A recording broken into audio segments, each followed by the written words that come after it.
కర్కాటక రాశి వారికి మంచి రోజులు మొదలయ్యాయి. ఎందుకంటే గురుడు వీరి రాశిలోకి రావడం వల్ల, ఉచ్చ స్థితిలో ఉండడం వల్ల వీరికి ఇక నుండి అన్ని మంచి రోజులే.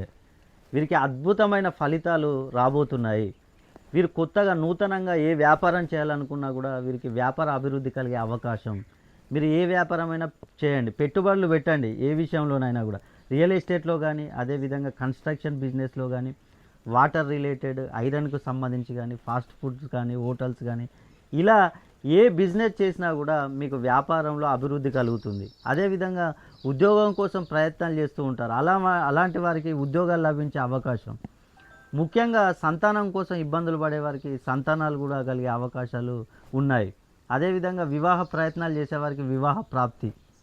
కాబట్టి తప్పకుండా మీరు కనుక కర్కాటక రాశిలో జన్మించి మీకేమైనా ప్రాబ్లమ్స్ ఉన్నట్లయితే ఒక్కసారి మీ యొక్క గోచార మరియు గ్రహచార స్థితిగతులను ఎప్పటికప్పుడు చూసుకుంటూ ముందుకెళ్ళినట్లయితే మీకున్న సమస్యలు మొత్తం తొలగిపోతాయి.